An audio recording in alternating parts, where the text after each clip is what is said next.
Olá, boa noite, pessoal. Estamos aqui em mais uma live do Retina Instituto, com alguns protocolos. A doutora Ana Luísa Gandra vai falar sobre o estudo Pulsar.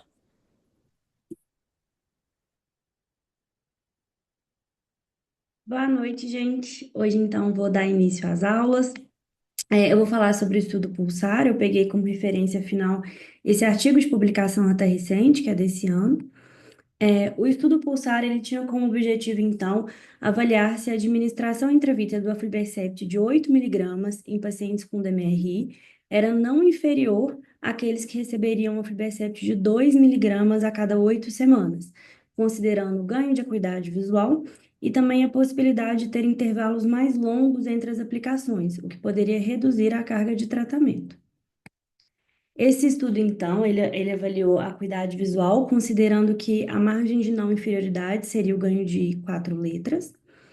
E ele também avaliou a segurança, para avaliar a incidência de efeitos adversos oculares e sistêmicos nesses dois grupos.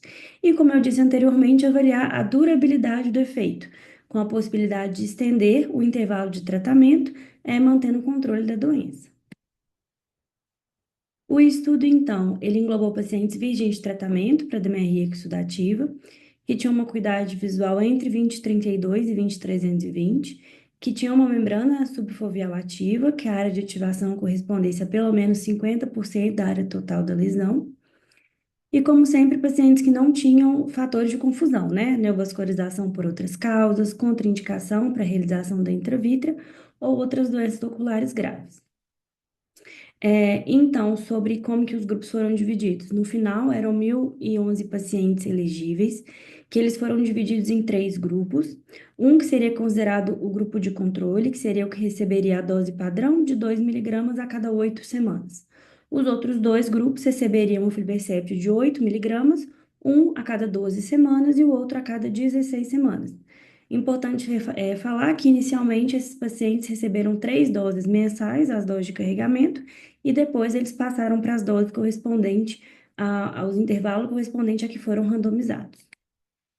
E a partir da semana 16, só nos grupos de 8 miligramas, esse intervalo poderia ser ou aumentado ou diminuído conforme a atividade da doença.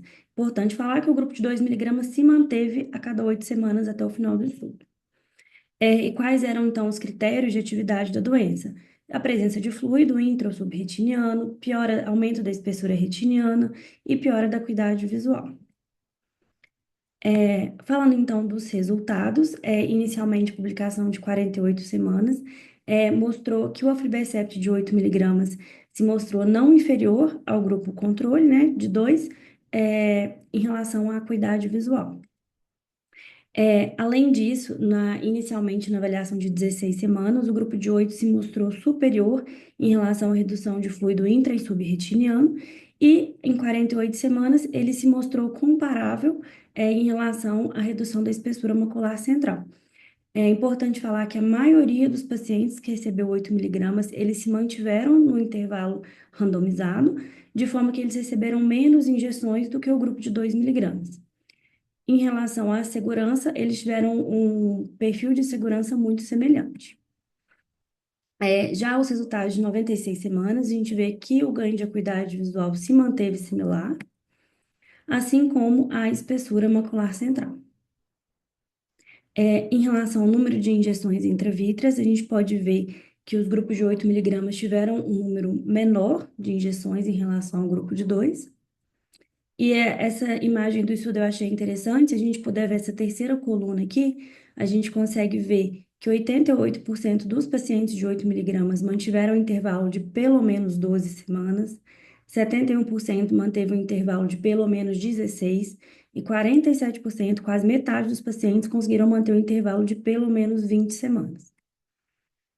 Então, para concluir, a gente pode ver que o estudo Pulsar ele demonstrou que a DMRI, o regime de aflibercept de 8 miligramas, com intervalos estendidos, alcançou ganhos visuais não inferiores, que era o objetivo do estudo, ao padrão de 2 miligramas, e proporcionou ainda uma menor carga de tratamento e um padrão de segurança semelhante. Entretanto, ainda são necessários mais estudos, principalmente em relação às implicações do uso de um volume maior da medicação, mas também é importante ressaltar que a gente precisa comparar com outros VEGF hoje no mercado, como por exemplo o faricimab, e eu acho importante ressaltar também a questão que hoje a gente sabe que o de 2 miligramas também aguenta ser estendido, e no estudo ele se manteve em 12 semanas, por isso que o número de injeções também foi maior. É isso, obrigada. Maravilha, Ana, muito bom. Bem, pessoal, esse estudo foi um estudo de não inferioridade, né? Que eles quiseram comparar uma droga que estava sendo lançada, que é o próprio Eylea, sendo que com uma concentração 4 vezes maior, né? Então, ele estava comparando já com uma droga já conhecida da gente, que é o Eylea de 2 miligramas, para ver se era não inferior.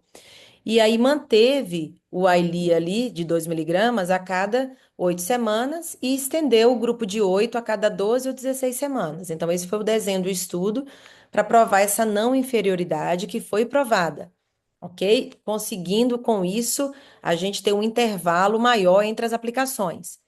Então, com esse objetivo, diminui o fardo, né, do paciente ao tratamento, que é um tratamento realmente continuado e exaustivo, né, até esse olho responder ao tratamento. Então, é uma droga que temos aí no nosso arsenal já, né, já há um tempo, já há mais de um ano, né, um ano e meio, mais ou menos, quase um ano e 4 meses aqui no Brasil que a gente já está usando.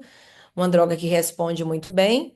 Você falou de uma porcentagem muito bacana, de 47% dos pacientes que podem se estender até 20 semanas. Então, isso é um dado. Imagina, se você tem 50% dos seus pacientes que pode ficar fazendo injeção a cada 5 meses, isso é muito bom para o paciente, para a aderência do paciente ao tratamento. Então, é uma droga que eu utilizo bastante no meu dia a dia, o Eylea 8 miligramas também, tá? Muito bom, Ana.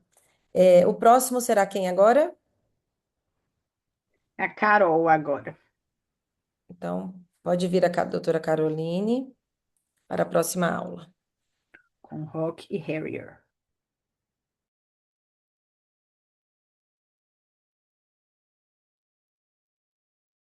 Peraí, deixa eu só já deixar mais ou menos aberto.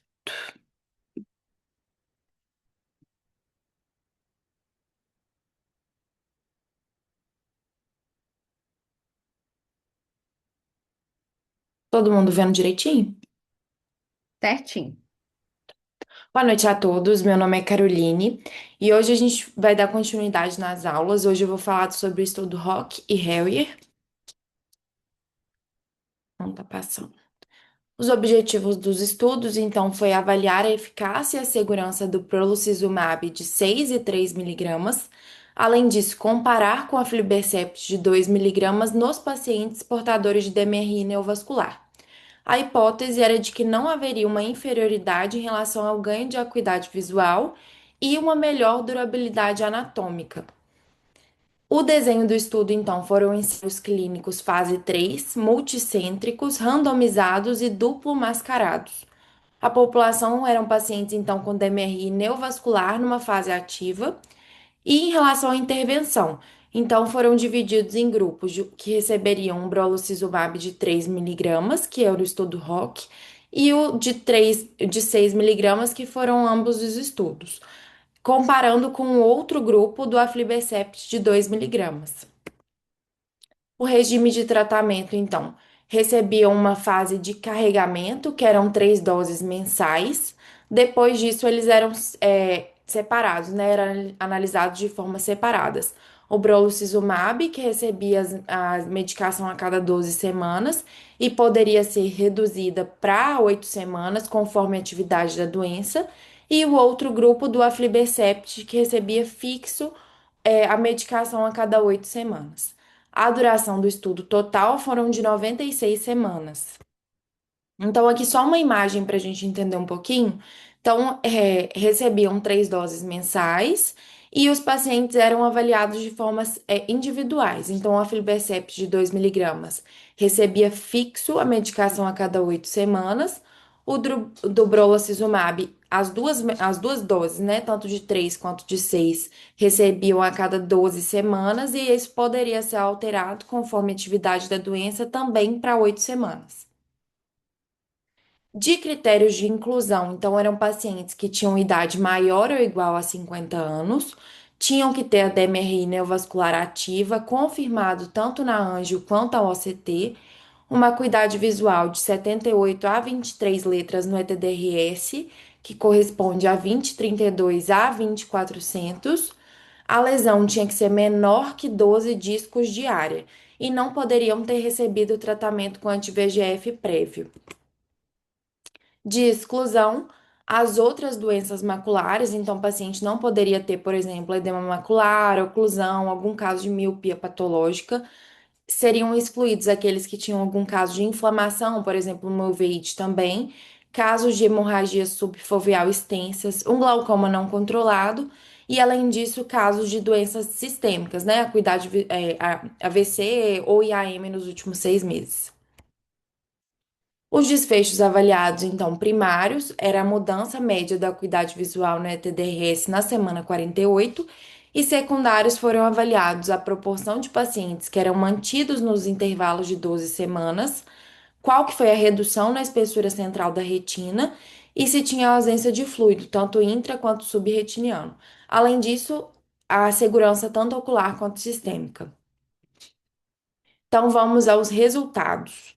Em relação à eficácia visual. Então, não mostrou uma inferioridade confirmada em relação ao aflibercept. Houve um ganho médio de letras, né? Na semana 48, os pacientes que receberam o brolucizumab de 6 miligramas tiveram um ganho de 6,1 letras. E os que receberam o aflibercept de 6,6 letras. Além disso, teve uma manutenção no ganho até a semana 96. Em relação à anatomia, então teve uma maior redução da espessura central da retina, uma menor proporção de pacientes com fluido tanto intra quanto subretiniano, e um número maior de pacientes apresentou ausência de fluido na retina ao OCT, aqueles que receberam um brolucizumab.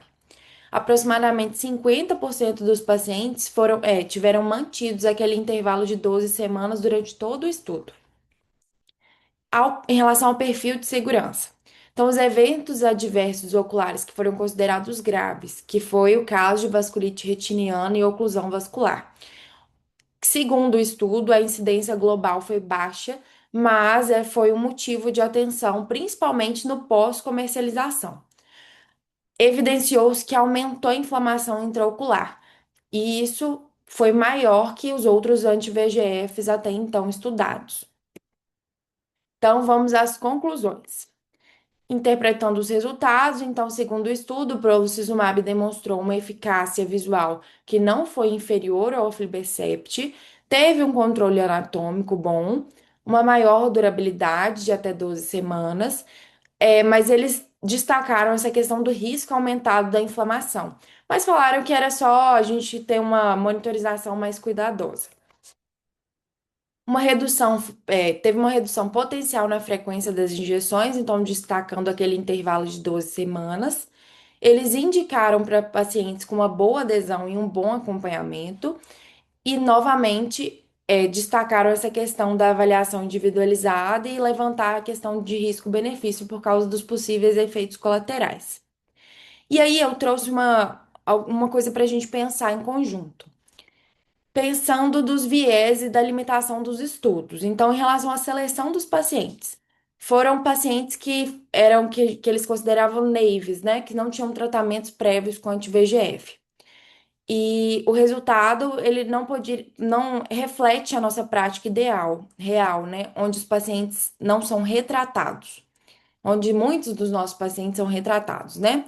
Em relação aos critérios anatômicos, foram restritos, eles excluíram casos graves e limitou a generalização dos resultados.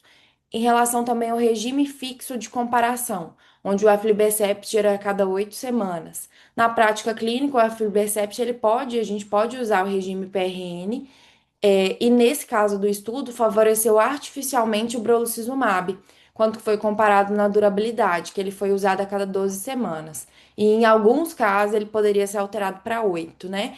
E o que foi diferente, que eles deixaram fixo o aflibercept. A avaliação mascarada, mas também foi controlada pela indústria. Então, lembrar nessa questão do patrocínio, né? Nesse caso foi da Novartis, o que a gente precisa de interpretar de forma crítica esses resultados também. E a duração limitada para a gente definir uma segurança. Então, as complicações inflamatórias, elas podem ocorrer depois do período do estudo, que foi só de 96 semanas. E então, por que que se o brolucizumab mostrou-se tão bom nesse estudo, por que que ele deixou de ser amplamente utilizado? Então, as complicações observadas no mundo real foram de vasculite retiniana oclusiva e a vasculite não oclusiva e inflamações oculares severas. Em alguns casos, houve até perda visual de forma irreversível. A taxa global que foi estimada depois da comercialização da vasculite foi de 1 para 500 pessoas a 1 para 1.000 injeções. Não, não foi pessoas de 1 para 500, de 1 para 1.000 injeções. E da oclusão vascular associada, de 1 para 1.000 a 1 para 2.000 injeções. E em relação a esses eventos adversos que foram raros, mas foram muito graves, o suficiente para reduzir a confiança dos médicos, gerou alertas de segurança tanto do FDA quanto da Anvisa e levou a reduções drásticas do uso clínico, especialmente quando ele foi utilizado em monoterapia. Atualmente, a recomendação é de não ser usado de forma rotineira a medicação. É isso. Muito obrigada. Perfeito, Carol, como sempre. E é uma droga, né, gente? Eu não sei quem teve a experiência aqui de usar. Rodrigo, não sei se você usou, mas assim, na hora que a gente estava querendo comprar e tudo, aí veio aquele editorial, né, falando sobre a vasculite oclusiva com cegueira de alguns pacientes. Então, foi um produto com toda a tecnologia para ser lançado e que de repente ele afundou antes de subir, né, de subir venda, de subir uso dele. Então, infelizmente, a gente não teve tanta experiência de fazer até essa crítica, né, de que se a droga funciona ou não. Eu mesma, pessoalmente, não tive a experiência pelo medo também de usar a droga pelo risco dessa complicação da vasculite, tá? Não sei se alguém aqui chegou a utilizar, mas eu realmente tive receio. Eu sei que em alguns lugares ainda tem brolucizumab, tenho pessoas que eu conheço que compraram em quantidade e aí ficam usando e que gostam, inclusive, da droga. Ela estende bem até 12 semanas, mas o Eylea 2 miligramas, nosso Gold aí já estende muito bem até 12, né? E agora com a Elia 8 a gente estende até 20 semanas também. Então, realmente não é de uso rotineiro na minha prática. Eu também não cheguei a usar, não. É, então deixa Ah, quieto isso aí. Mas é bom saber que existiu, né? eu cheguei a ver dois pacientes usando. Não fui eu que fiz, né, Uhum, na época, mas eu vi dois pacientes. Graças a Deus, não vi o desfecho de vasculite, não. Mas realmente, inicialmente, era uma resposta bem uhum, diferente, né? Mas é igual o Carol falou, são perfis de pacientes diferentes, já eram pacientes refratários, então quando teve uma resposta, foi uma pena depois, né, que teve essa consequência aí. Mas foram só dois que eu vi. uhum. Maravilha. Então, agora a gente vai para a próxima aula do Dr. Lucas com os estudos TENAI e Lucerne. Então, boa noite. Vamos lá. Deixa eu colocar aqui os meus slides. Ah, tá dando para ver aqui a tela? Sim. Bom, joia. Vamos começar. Bom, primeiramente, meu nome é Lucas Brandão, sou fellow aqui do primeiro ano do Retina Instituto e hoje eu vou falar do estudo Tenaia e do Lucerne em relação ao faricimab. Esses trabalhos eles falam da segurança, eficácia e durabilidade dessa medicação. Então vamos lá. Primeiro, para começar, só dando um panorama, que às vezes tem algumas pessoas aqui que não sabem, o faricimab é uma droga que foi recentemente aprovada para o uso, né, nos casos das membranas vasculares. E ela é muito interessante porque ela atua em duas frontes importantes. Então, ela atua tanto no anti-VEGF-A quanto no ANG2, que é a angiopoetina 2. E são bem importantes para a estabilidade vascular e a durabilidade do tratamento. O anti-VEGF-A, a inibição dele, ela reduz a permeabilidade vascular e também o edema e a angiogênese. E a inibição do ANG2 promove a estabilização dos pericitos, reduz a inflamação e a fragilidade vascular. Então é um anti-VEGF que tem esses dois mecanismos, mecanismo duplo de ação. Enquanto a gente vê os anti-VEGFs tradicionais tendo um mecanismo, às vezes, simples de inflamação. Então, ele atua tanto no eixo inflamatório e no eixo endotelial, promovendo uma estabilidade da retina. Eu só coloquei essa foto aqui para lembrar que assim, esse Tenaya é um lago na Califórnia, que é essa foto que está logo embaixo aqui. E o Lucerne é um lago na Suíça. Então, assim, é para relembrar, né? Acredito que esses dois lugares são muito bonitos, né? Assim. Então, qual foi o objetivo do trabalho? Ele foi um estudo que foi fazendo aplicação em relação ao faricimab, em relação ao aflibercept 2 miligramas a cada 8 semanas, para avaliar a questão da acuidade visual nesses pacientes naive com edema macular relacionado a DMRI, mantendo o tratamento e acompanhamento desses pacientes. Foram dois estudos idênticos, de fase 3, randomizados, duplos cegos e mascarados na inferioridade, com 271 centros.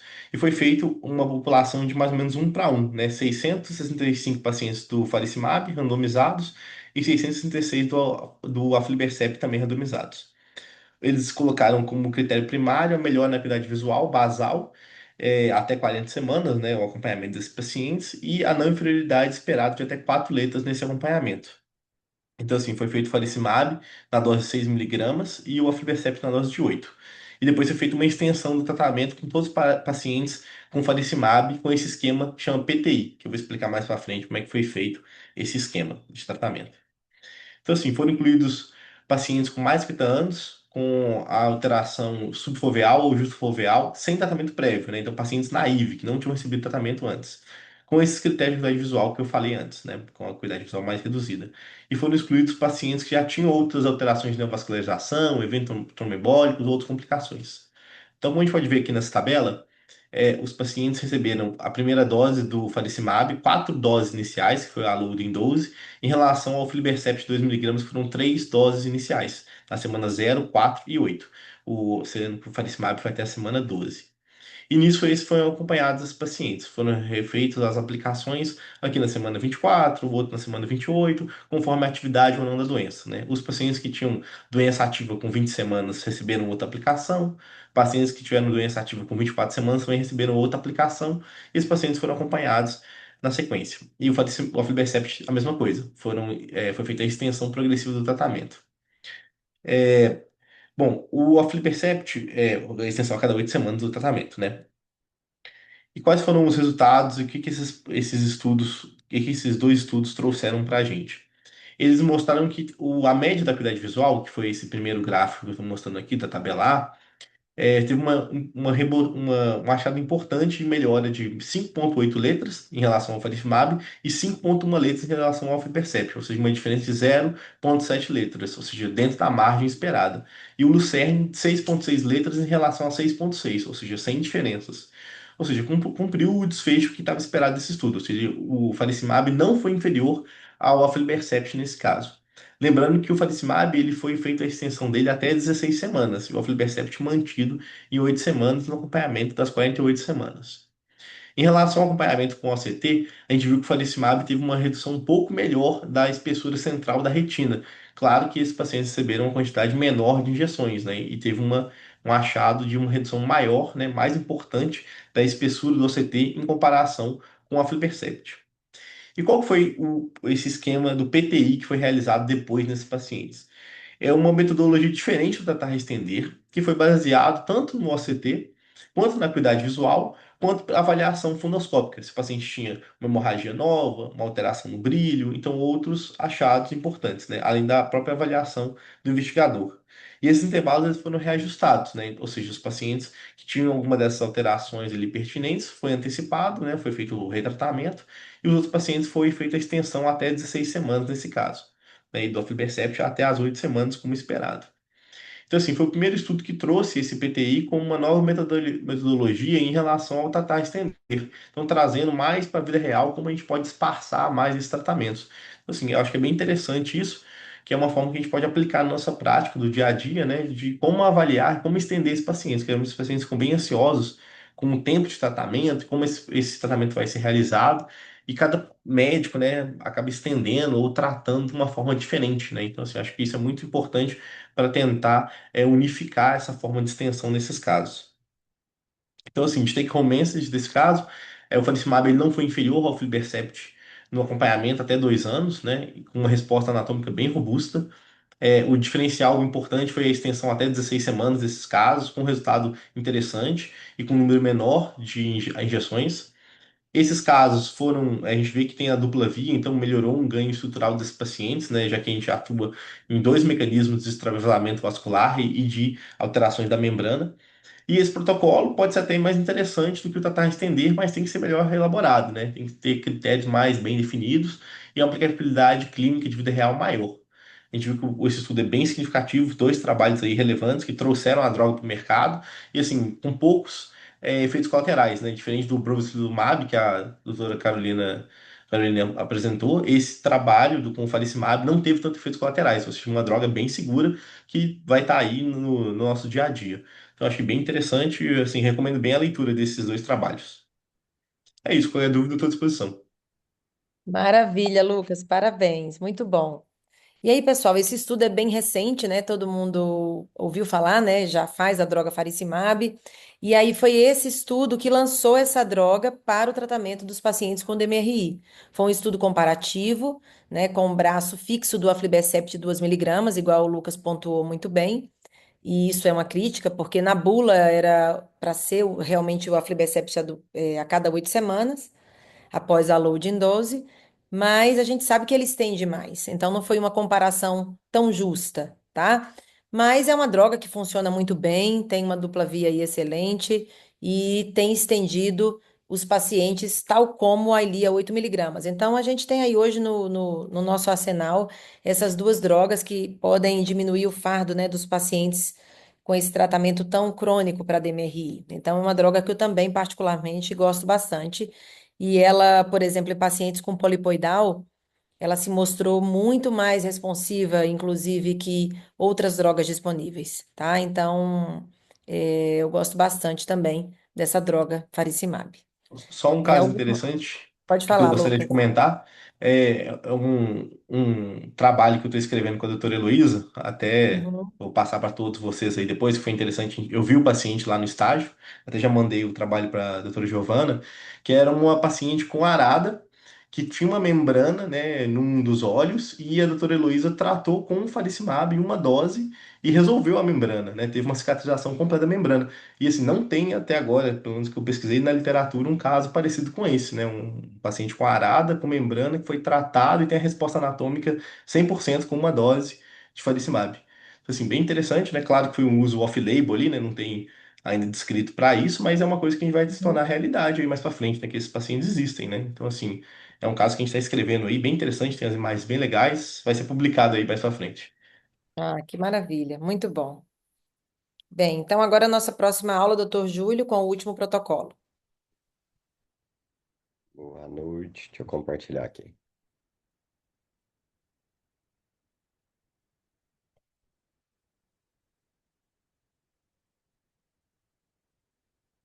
Tudo certo aí? Tá dando para ver? Certinho, pode ir. Então, boa noite para todos. O estudo que eu vou falar hoje sobre ele são dois estudos, na verdade, que é o DAVIO 1, não sei se é assim que fala, vocês me corrigem, e o DAVIO 2. E eu tentei mesclar um pouco dos dois aqui para e focar principalmente no 2, porque na verdade são as fases, né, do estudo. É fase 1 e fase 2. E aí vocês vão entender o porquê de cada um. E esse estudo, na verdade, ele foi feito a partir dessa molécula nova, né, que está sendo estudada, que é a EYP1901, que é o Duravil. E aí vocês vão entender como que funciona isso aí. Ele foi com o objetivo de avaliar essa segurança dessa nova medicação para o tratamento da forma úmida da degeneração macular. E, na verdade, o contexto dele é porque a gente sabe que os pacientes hoje têm uma carga muito alta de tratamento, voltam bastante no consultório e, por um outro lado, também acabam tendo uma adesão baixa se o médico não ficar em cima, se a equipe não ficar em cima para esse paciente voltar. Então, cada vez mais a gente está vendo que estão tendo novas medicações para realmente não ser melhor, né? Porque esse estudo, inclusive, é um estudo de não inferioridade, mas para conseguir trazer essa liberdade para o paciente.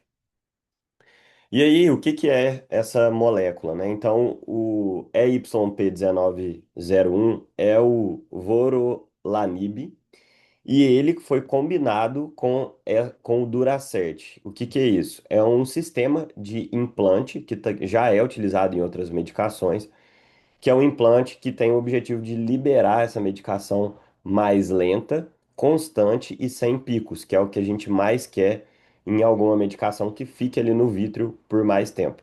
Então, a fusão desse sistema, ela deu, então, a medicação que é o Duravil, que vai ser estudada aqui durante a aula.